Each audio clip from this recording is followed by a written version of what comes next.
Hey everyone, this is Chris and you're watching Wasteland by Wednesday. And today I just want to do a quick video to talk about mutual assistance groups and the importance of community in prepping for collapse. So let's get right to it. And welcome to the Wasteland.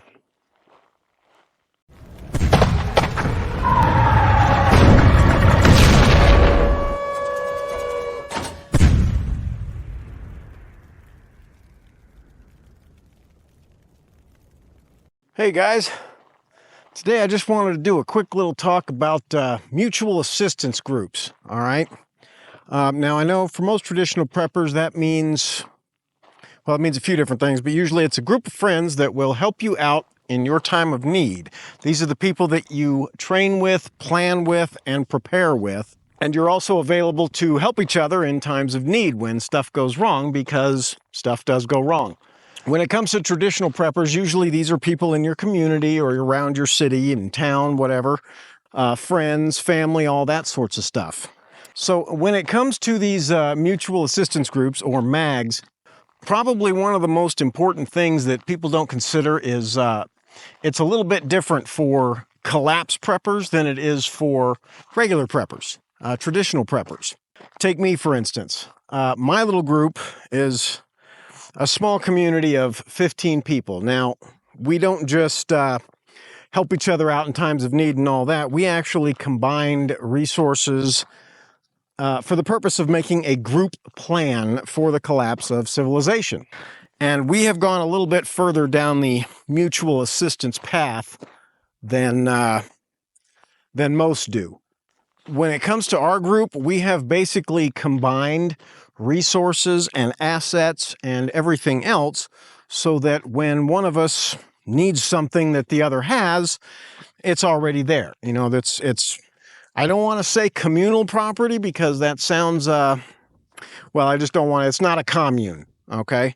For example, if one of us has a problem with, say, plumbing at their business, if there's a person in the group that already owns a pipe snake, why would you rent one? We already have one. Everything is everybody else's.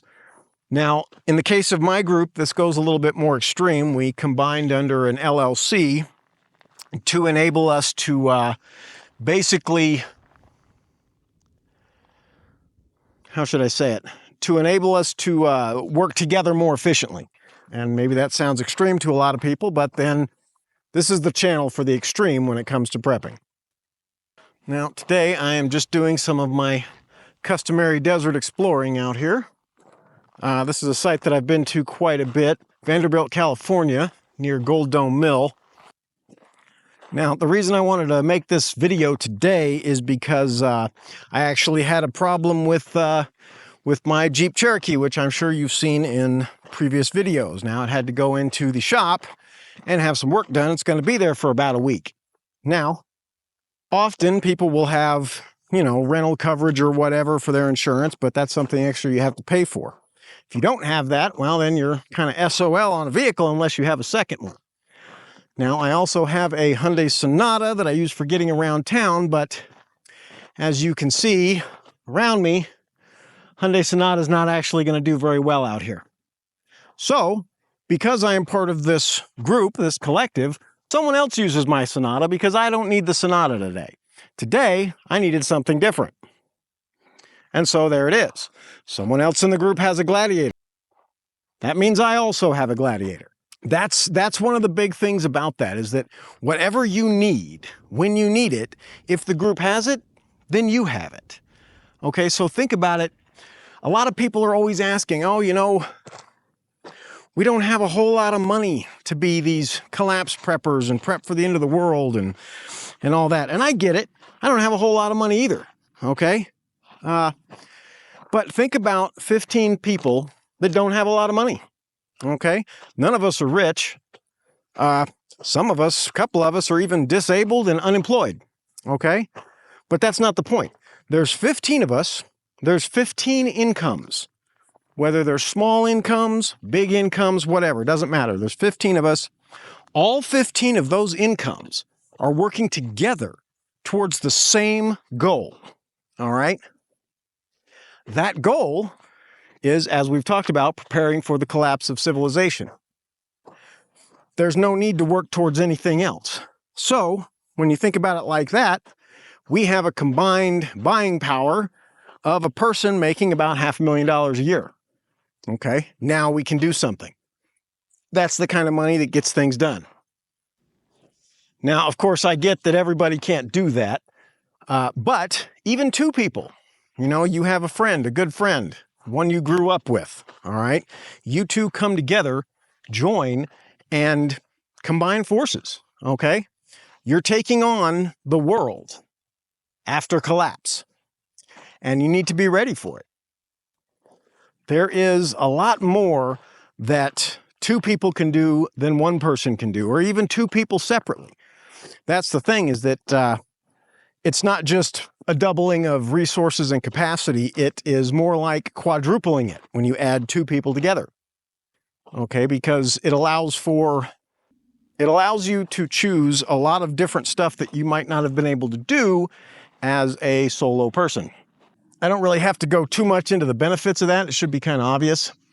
But I just wanted to talk about it because today I am out here able to film and able to do some of the other projects that I have in mind because I have access to this other Jeep. All right. If I needed to tow a big-ass trailer, well, I don't need to go out and buy a dually pickup truck because somebody in the group already has one.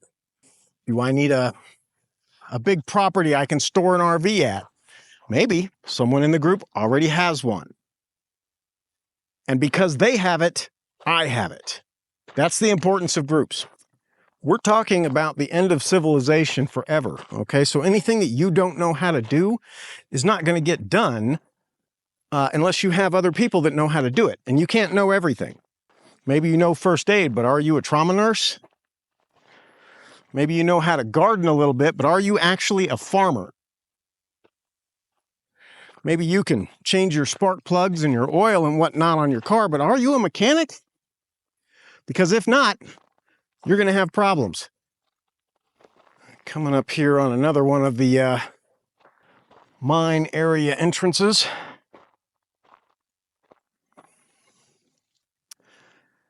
It used to be a lot easier to drive up here. Not so much anymore.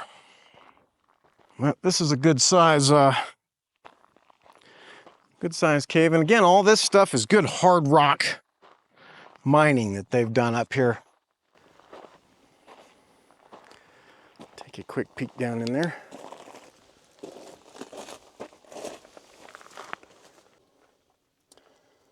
And this one is a little bit low.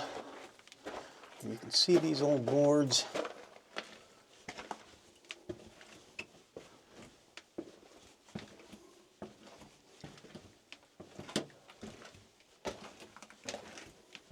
You can see a deadfall up there. But that's about as far as we're going today. We're not here for that.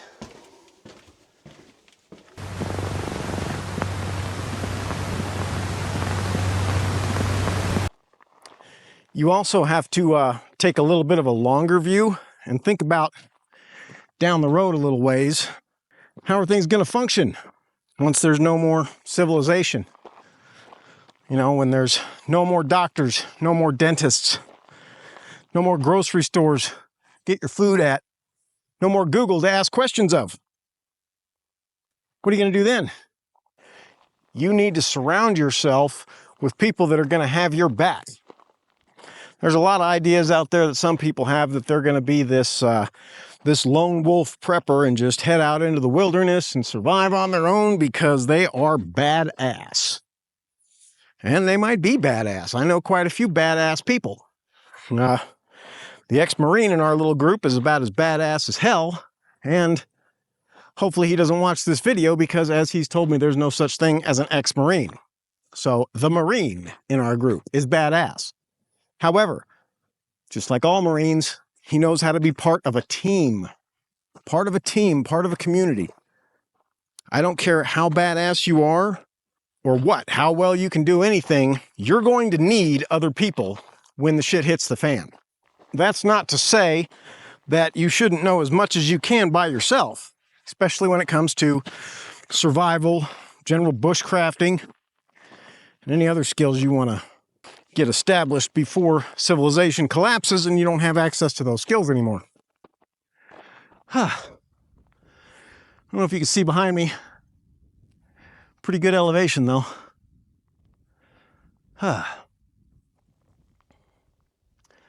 Love it up here. The main point I'm trying to get across to you guys today is don't try to go it alone, okay? It's all well and good to be as badass as you can be by yourself, but it's not a requirement, all right? What you want to do is surround yourself with other people who understand what you're preparing for and who have the same mindset that you do when it comes to collapse and preparing for it. The long and the short of it is, you're going to need people that you can count on at some point.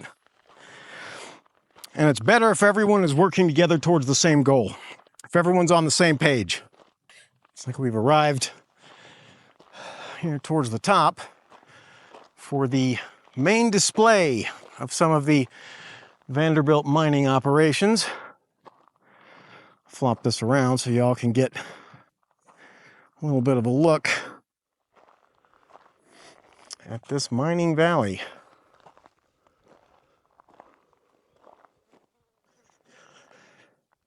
You can see the old ruins over there.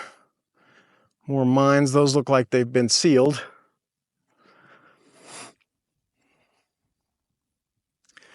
But at any rate, this is our research project for the day. From a little bit higher elevation, you can see quite a bit more of what is out here in this valley. Now,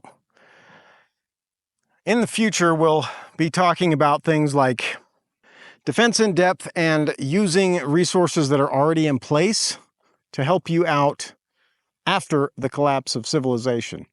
And this is one of those places. Now, you can see how far I can see around. And from up on top of this hill over here, I'd be able to see even further. It is highly doubtful, even as close as this is to the major city of Las Vegas, that after the collapse of civilization, anyone is going to come this far out looking for food, resources, or other people.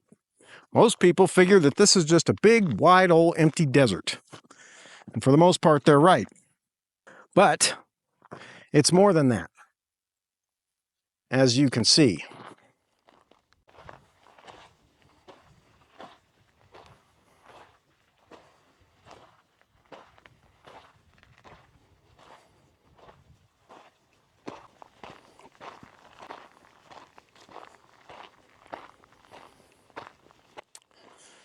Here we come up on one of those reasons why walking around in the desert at night is a very bad idea.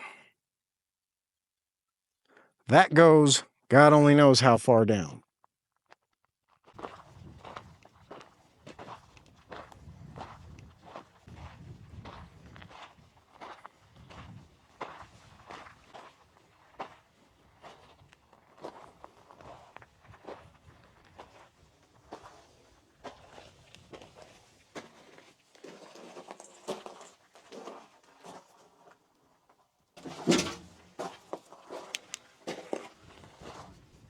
Let's take a quick breather here for a minute.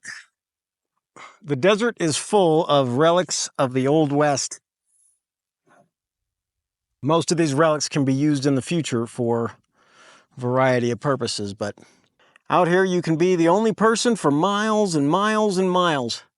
But post-collapse, if you don't have a mutual assistance group or a team of friends and compatriots that you train with and prep with, well, you're not going to last too long out here all on your own. So look, I guess at the end of the day, what I'm trying to say is, don't go it alone, all right? If you got to start alone, that's fine. We all have to start somewhere, all right? But find your people. They're around. Other preppers, your neighbors, your friends, the people you grew up with. Talk to them about the collapse of civilization. Talk to them about climate change, about war, about everything. Maybe introduce it to them slowly. Talk about the Carrington event. That's a good one that could happen again at any time. And man, won't civilization be up Schitt's Creek without a paddle if that happens? Can you imagine? All of a sudden, nothing electronic works ever again. Find your people, find them online, go on Reddit to the collapse groups, the prepper groups, wherever you got to go. A lot of good people can actually be found just by doing this. You know, I run into people all the time. People out here four-wheeling, hiking, training, doing whatever. We stop. Sometimes we even share a little meal or something. You want to meet people that are doing the same things that you're doing, with the same interests and the same goals and the same philosophies. Like-minded.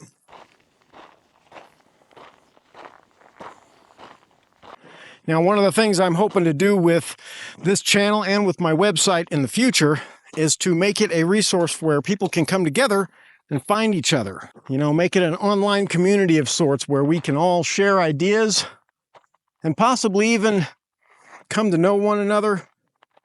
And who knows what can come of that.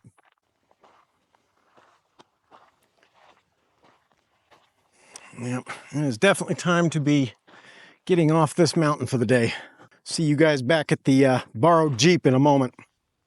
Now, community may end up being the most important part of your preparedness journey every step of the way.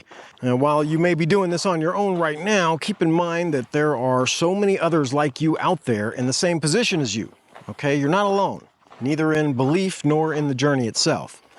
There are communities of all shapes and sizes all over the world, built around a common thread of preparedness. Most have unique goals and topics or skills and techniques, but the intent is the same. Okay, to bring people together in an effort to share knowledge and experience and be prepared for whatever this life will bring them. So, when it comes to being a part of a prepping community, I'm all about it. Spreading awareness of collapse and info about how to be ready for it has become my calling now, I guess you could say. Knowledge can be given freely just about anywhere, and I aim to do as much of that as I can. I encourage you to look for as many sources of info as you can on all the social networks out there and locally if available. If you're fortunate enough to set up a more extensive group of like-minded people as a mutual assistance group or join an existing group, even better. While it's a little overwhelming to think about when you're first beginning your preparedness journey, creating a mag or even finding and joining one will happen naturally over time.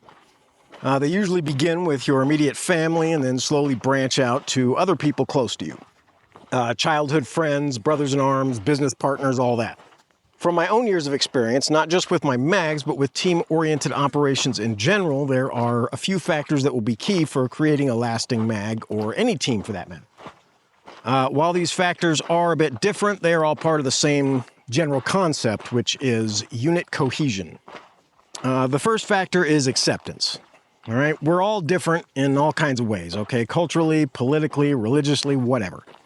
Expecting others to think and act and understand in the same way you do is just not going to work. A lasting team relationship is built upon one's ability to allow for the individualism of others. Mutual respect for each other's beliefs and ways of life will be critical. Remember, you are part of a team, not a bunch of cookie-cutter clones. Your personal politics and beliefs are your own, but team comes before all of it. Communication is another big factor. Open communication within the team, no matter how difficult it can be at times, is absolutely imperative. A big part of unit cohesion is being able to communicate quickly and effectively with each other, especially during stressful situations. It's in those tense moments when messages and information need to pass quickly between team members, and you need to know each other well enough to make that happen. Finally, transparency is critical to the long-term health of any team. All right? In the simplest terms, let's be honest with each other, okay? And trust that everyone has each other's best interest at heart, okay? You guys are supposed to be working together towards a common goal. It doesn't matter what you're separate in.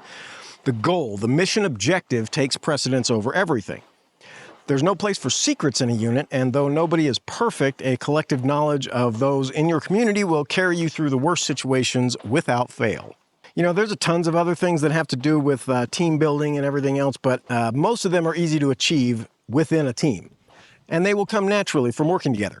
When you train together, play together, and work together on a regular and continuing basis, you will become much more than the sum of your parts. This sense of team is what makes well-trained operatives seem to move as one through hostile operations. You know, any group of shooters can be made up of capable operators, but if they haven't trained and worked together extensively, then they won't be nearly as effective together as they could be.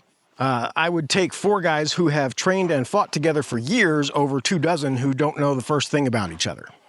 Being alone in a collapse scenario is the last place you want to be, okay? It doesn't matter how experienced you are or how many supplies you have, sooner or later you will need the help of someone else. And finding those others may be hard now, but it'll be damn near impossible after the shit hits the fan. Begin the process of including others in your prepping journey now. That's my advice. Start today if you can, with your best friend, your spouse, or your brother or sister. There is time still, but less and less of it every day, and none to waste.